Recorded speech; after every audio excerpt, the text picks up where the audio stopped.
Very good afternoon, dear student. Today we will discuss Viva questions based on viscometer. तो viscometer जो है हम यहाँ पर प्रैक्टिकल में परफॉर्म करते हैं, विस्कोसिटी निकालते हैं। तो उस पे बेस्ड जो भी आपके वाइवा के क्वेश्चंस हैं आज हम उसको डिस्कस करेंगे और डेफिनेटली आपका वाइवा बहुत अच्छा जाएगा। तो सबसे पहले टीचर आपसे पूछती है व्हाट इज़ योर ऑब्जेक्ट। अब आज का हमारा जो प्रैक्टिकल है उसका क्या ऑब्जेक्ट है। तो ऑब्जेक्ट आपको याद होना चाहिए कि जो भी आप यहाँ पर प्रैक्टिकल परफॉर्म कर रहे हैं उस पर आपका क्या ऑब्जेक्ट बनेगा, वो चीज़ें हमको पता होना चाहिए, याद होना चाहिए। तो ऑब्जेक्ट क्या है हमारा आज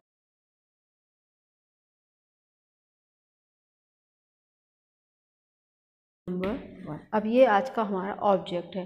तो इसमें हमको बताना पड़ेगा कि हमारा क्या ऑब्जेक्ट है। To determine the viscosity of given oil sample using Redwood viscometer number 1। अब हमको ये मिला हुआ है। अब टीचर इस पर क्या क्या क्वेश्चन कर सकती है। सबसे पहले टर्म्स आ रहा है विस्कोसिटी। तो टीचर का फर्स्ट क्वेश्चन हो सकता है कि हाउ टू डिफाइन विस्कोसिटी। तो अब विस्कोसिटी क्या होती है वो हमको बताना पड़ेगा। तो हमारा आंसर क्या रहेगा, it is a characteristics of liquid which resist flowability, which resist flowability of liquid, flowability of liquid। ये लिक्विड है या ऑयल है या कुछ भी हम इसको लिख सकते हैं। तो क्या है, ये कैरेक्टरिस्टिक्स ऑफ लिक्विड है जो क्या करता है, रेसिस्ट करता है। किसको रेसिस्ट करता है, फ्लोएबिलिटी ऑफ ऑयल या फ्लोएबिलिटी ऑफ लिक्विड। लिक्विड के बहने को रोक दे। जो लिक्विड के बहने को रोक दे वो एक जो फोर्स जो होता है वही हमारा क्या कहलाता है, विस्कोसिटी कहलाता है। अब क्यों ऐसा होता है, what is the reason behind this. तो आप उसमें बताएंगे कि जो भी ऑयल है, जो भी आपका लिक्विड है, उसके जो मॉलिक्यूल्स होते हैं, मॉलिक्यूल के बीच में होता है कोहेसन फोर्स। कोहेसन फोर्स एक अट्रैक्टिव फोर्स होता है। ये अट्रैक्टिव फोर्स है। अट्रैक्टिव फोर्स होने के कारण क्या होते हैं, मॉलिक्यूल आपस में एक दूसरे को अट्रैक्ट किए हुए रहते हैं। इस वजह से वो फ्लोएबिलिटी को क्या कर देते हैं, कम कर देते हैं। तो कोहेसन फोर्स जो है उसके कारण फ्लोएबिलिटी कम हो जाती है। फिर नेक्स्ट क्वेश्चन होता है what is the unit of viscosity. तो विस्कोसिटी की जो यूनिट होती है वो होती है पॉइस, और इसको हम डिनोट करते हैं ईटा से। दिस इज़ ईटा, और इसकी जो यूनिट क्या होती है, पॉइस या सेंटीपॉइस होती है। तो ये हमको आंसर यहाँ पर करना है। फिर विस्कोसिटी का टेम्परेचर पर क्या इफ़ेक्ट है या प्रेशर का क्या इफ़ेक्ट है, ये भी हमको क्वेश्चन पूछा जा सकता है। तो आप हमेशा ध्यान रखना कि जो विस्कोसिटी जो होती है it is inversely proportional to the temperature and it is directly proportional to the pressure. तो प्रेशर के डायरेक्टली प्रोपोर्शनल है और टेम्परेचर के इन्वर्सली प्रोपोर्शनल है। तो अब इसमें फिर टीचर आपसे पूछ सकता है कि ऐसा क्यों है, क्या रीज़न है कि ये टेम्परेचर के इन्वर्सली प्रोपोर्शनल है। तो आपको बताना पड़ेगा कि ये एक अट्रैक्टिव फोर्स है। विस्कोसिटी किसके कारण हो रही है, एक मॉलिक्यूल के बीच के अट्रैक्टिव फोर्स के कारण। और अब यदि मान लीजिए ये यहाँ पर बहुत सारे मॉलिक्यूल हैं जो इस तरीके से हैं, यहाँ पर अट्रैक्शन फोर्स के कारण है। अब आपने उस पर टेम्परेचर देना स्टार्ट किया, जैसे ही आपने टेम्परेचर दिया तो मॉलिक्यूल क्या करने लगेंगे, मूव करने लगेंगे, मूवमेंट चालू हो जाएगा। मूवमेंट चालू हो गया तो अट्रैक्शन फोर्स क्या हो जाएगा, कम हो जाएगा। कम होने के कारण वो क्या होने लगेंगे, मॉलिक्यूल्स जब दूर दूर आने लगेंगे उसके अट्रैक्शन फोर्स कम होने लगेगा तो विस्कोसिटी क्या हो जाएगी, कम हो जाएगी। और विस्कोसिटी कम होगी तो वो क्या हो जाएगी, ऑयल पतले हो जाते हैं और बहना स्टार्ट हो जाता है। तो ये विस्कोसिटी से रिलेटेड कुछ क्वेश्चंस होते हैं ये। अब ये जो विस्कोसिटी और टेम्परेचर का बीच में जो रिलेशन है कि भाई हमको टेम्परेचर बढ़ाने से विस्कोसिटी कम होती है, तो उसको कुछ मेज़र करने के लिए कुछ टर्म्स होते होंगे। तो उसको जो मेज़र करने के लिए जो टर्म्स है, एक आर्बिट्री स्केल बनाई हुई है, और आर्बिट्री स्केल से हम क्या करते हैं, टेम्परेचर का विस्कोसिटी पर पड़ने वाले जो इफ़ेक्ट है उसको मेज़र करते हैं। तो उसके लिए जो टर्म्स है वो है विस्कोसिटी इंडेक्स। विस्कोसिटी इंडेक्स के ऊपर भी आपको क्वेश्चन पूछे जा सकते हैं। तो विस्कोसिटी इंडेक्स जो है एक आर्बिट्ररी स्केल है जिस पर हम किसी भी ऑयल पर विस्कोसिटी पर टेम्परेचर का क्या इफेक्ट पड़ता है उसके बारे में हम नॉलेज ले सकते हैं।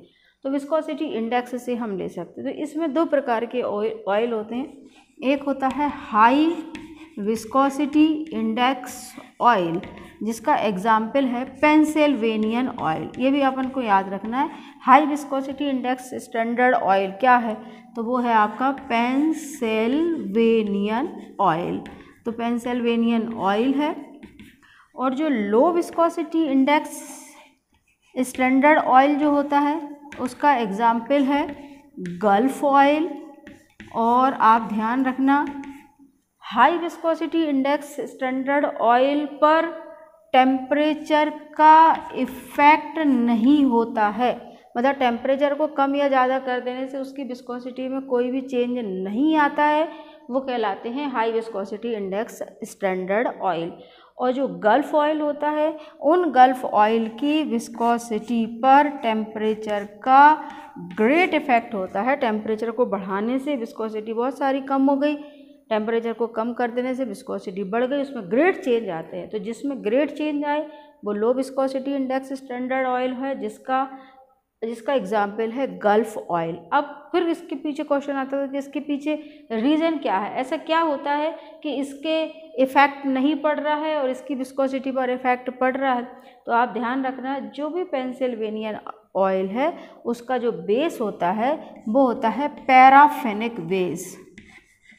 बहुत अच्छे आंसर्स हैं, ये ज़रूर आप तैयार करके जाएंगे तो डेफिनेटली आपका बहुत अच्छा वाइवा जाएगा।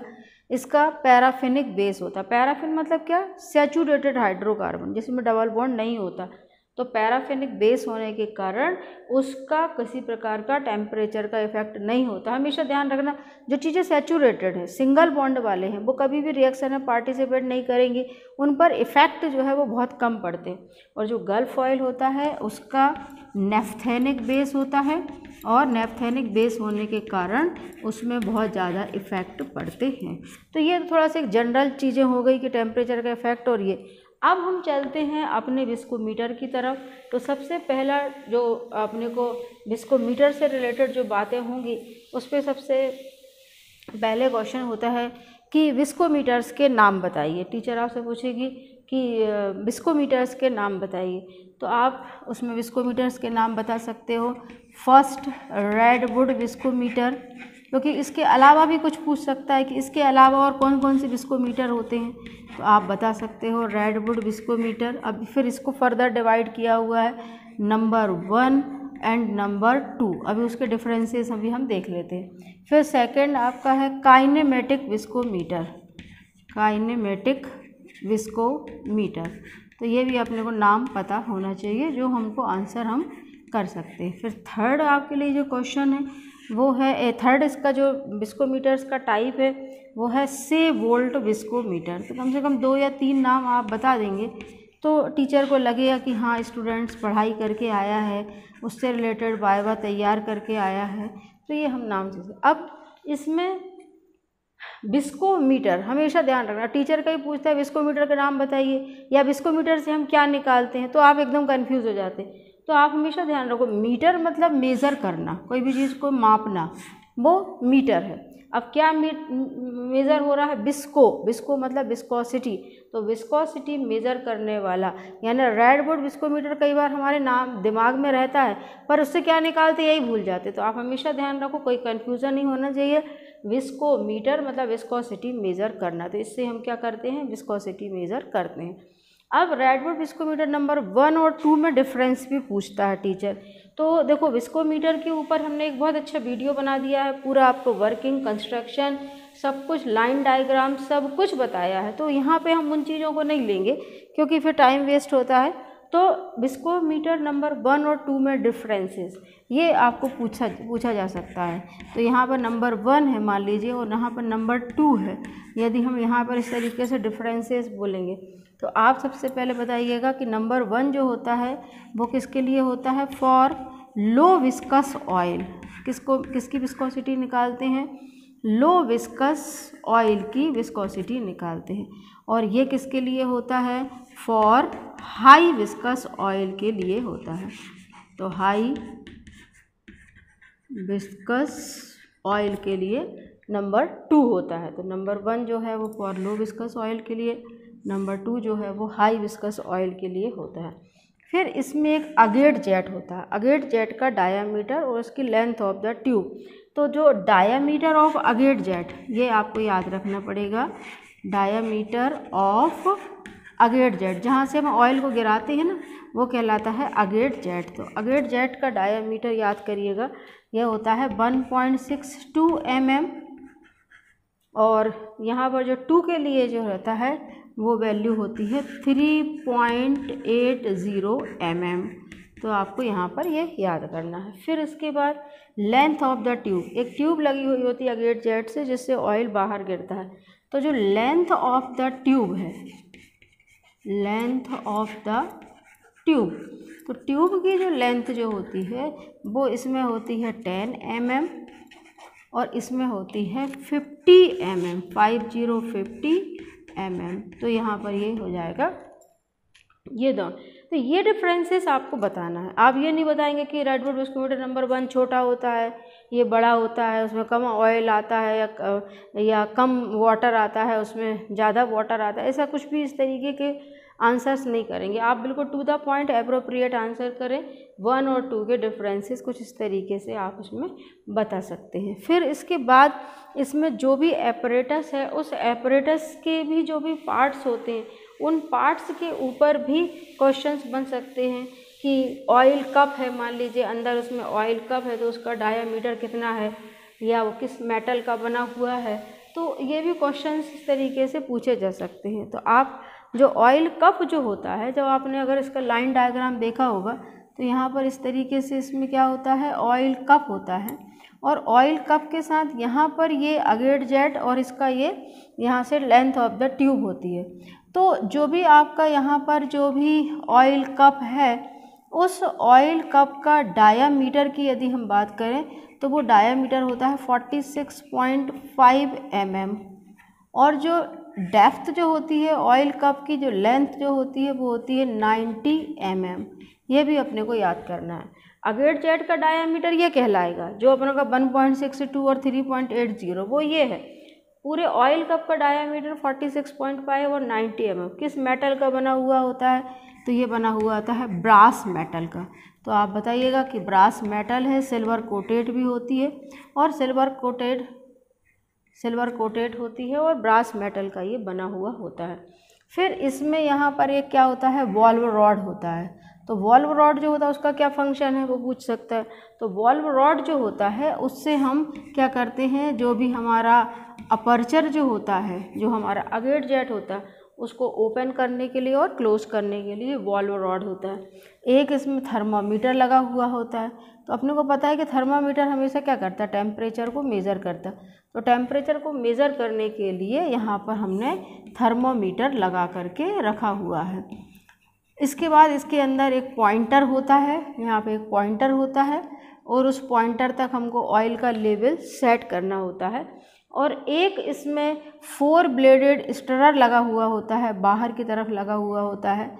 4 ब्लेडेड स्टरर जो यहाँ पर लगा हुआ होता है, उसमें स्टरर का क्या काम होता है कि ये एक्चुअल में इसको हम डायरेक्ट हीटिंग तो करते नहीं हैं, इसकी हम क्या करते हैं, इनडायरेक्ट हीटिंग करते हैं। तो जब हम इनडायरेक्ट हीटिंग करते हैं तो हमने इनडायरेक्ट हीटिंग करने के लिए कोई ना कोई मीडियम सेलेक्ट किया। उसमें जो मीडियम सेलेक्ट किया वो कौन सा लिया हमने, वाटर लिया। तो वाटर जो है वो हमने इसमें एज ए मीडियम सेलेक्ट कर लिया है। तो वाटर लेने के पीछे क्या रीज़न है कि वाटर लेने के पीछे रीज़न है कि यूनिफॉर्मली हीट हो सके। ऑयल को आपको कैसा करना है, यूनिफॉर्मली हीट करना। तो यूनिफॉर्मली वो हीट हो सके उसके लिए हमने एक मीडियम सेलेक्ट किया, वो है वाटर। तो बाहर की तरफ हमने यहाँ पर क्या भर दिया है, वाटर भर दिया। अब उसमें जो 4 ब्लेडेड स्टरर होता है, तो 4 ब्लेडेड स्टरर का यहाँ पर क्या फंक्शन होता है कि 4 प्लेटेड स्टर से जब हम स्टर को इस तरीके से घुमाते हैं तो वाटर हमारा यूनिफॉर्मली हीट होता है। वाटर जब यूनिफॉर्मली हीट होता है तो अंदर का ऑयल भी कैसा होता है, यूनिफॉर्मली हीट होता है। और यहाँ पर हम विस्कोसिटी एक कांस्टेंट टेम्परेचर पे मेज़र कर सकते हैं। तो ये यहाँ पर इस तरीके से ये हो गया। फिर इसके बाद इस पे लगे हुए होते हैं, यहाँ पर लगा हुआ होता है tripod stand with levelling screw. तो tripod stand with levelling screw जो लगा हुआ होता है उससे हम क्या, उससे लेवलिंग स्क्रू से क्या होता है कि हम लेवल सेट कर लेते हैं। भाई अगर प्रॉपर लेवल होगा तो हमारा जो भी सिस्टम है वो एकदम प्रॉपर लेवल पे रहेगा और उससे भी रीडिंग में कोई प्रॉब्लम इसमें नहीं आएगी। तो tripod stand with levelling screw, इसमें एक रिसीविंग फ्लास्क लगा होता है जिसको हम बोलते हैं कॉलरॉस्क फ्लास्क। कॉलरॉस्क फ्लास्क का जो भी आपका जो कैपेसिटी होती है वो 50 ml होती है और 50 ml ऑयल को कलेक्ट होने में जितना भी हमको टाइम लग रहा है उसको हम स्टॉप वॉच से मेज़र करते हैं। और टाइम जब आ गया हमारा कि एक पर्टिकुलर टेम्परेचर पे 50 ml कलेक्ट होने में टाइम लगा, फिर हमने टेम्परेचर को बढ़ा दिया, मान लीजिए पहले 25 डिग्री सेल्सियस किया, फिर 30 डिग्री सेल्सियस किया, फिर 35 किया, 40 डिग्री, जो भी हमारे अलग अलग टेम्परेचर पे ये किया। तो हमको जो टाइम लग रहा है वो टाइम हमने इन सेकंड्स नोट कर लिया। और अब हम जब हमेशा ग्राफ प्लॉट करते हैं तो आप ध्यान रखना, ये भी टीचर पूछती है कि आपने ग्राफ किस किस के बीच में प्लॉट किया, तो आपने किया है temperature versus time in second. तो ग्राफ जो मिलेगा वो हमेशा कैसा मिलेगा, पैराबोला में मिलेगा। ये भी टीचर पूछते कैसा प्रकार का ग्राफ मिला, तो आप बताएंगे कि वो ऐसा पैराबोला में हमको ग्राफ मिला और इन्वर्सली प्रोपोर्शनल पे मिला। कहना टेम्परेचर हमने जैसे जैसे बढ़ाते गए हमारा जो लगने में टाइम है वो हमारा कम होता गया। फिर हमको टाइम मिल गया है, हमको विस्कोसिटी निकालना है। तो विस्कोसिटी और टाइम के साथ जो रिलेशन है वो भी आप बताइएगा कि विस्कोसिटी अगर हमको निकालना है अलग अलग टाइम टेम्परेचर पे, तो हमको टाइम पता है तो हम कैसे निकालेंगे, हम करते हैं इसमें विस्कोमीटर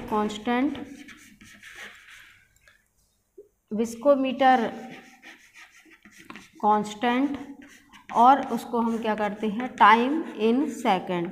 तो यहाँ पर time in second and viscometer constant से इसको मल्टीप्लाई कर देते। तो विस्कोमीटर कांस्टेंट लिया और टाइम इन सेकंड लिया। टाइम हमको मिल रहा है अलग अलग टेम्परेचर पे, हमको कांस्टेंट से उसको मल्टीप्लाई कर देंगे, जो भी आंसर आएगा वो हमारा विस्कोसिटी रहेगा। तो ये पूरा हमारा जो भी एपरेटस है उससे रिलेटेड क्वेश्चंस बन सकते हैं, उससे हम क्या मेज़र करते हैं उससे रिलेटेड क्वेश्चंस बन सकते हैं, इम्पॉर्टेंस पूछा जा सकता है, डेफिनेशन पूछी जा सकती है। तो और अगर टेम्परेचर बढ़ रहा है तो गुड लुब्रिकेंट क्या है, तो गुड लुब्रिकेंट वो हैं जिनकी विस्कोसिटी टेम्परेचर के साथ वेरी नहीं करती है। यानी आप टेम्परेचर को बढ़ाते जाएंगे तो भी उसकी विस्कोसिटी एक लेवल पर ही रहेगी, एक कांस्टेंट रहेगी, तो वो अच्छे लुब्रिकेंट कहलाते हैं। क्योंकि जिस भी मशीन में आप अप्लाई करोगे वो रनिंग कंडीशन में टेम्परेचर लेती है। टेम्परेचर जैसे जैसे जैसे बढ़ेगा ऑयल क्या होगा, पतला होता चला जाएगा, पतला हो जाएगा तो फिर वो प्रॉपर तरीके से लुब्रिकेशन नहीं देगा। तो हमारा जो डिज़ायर है वो ये है कि हमारा जो भी ऑयल हम यूज़ करें वो टेम्परेचर के साथ किसी प्रकार से वेरी नहीं होना चाहिए। तो ये कुछ इस तरीके से क्वेश्चंस हैं। आप इसके पहले का वीडियो ज़रूर देखिएगा, बहुत अच्छा वीडियो है।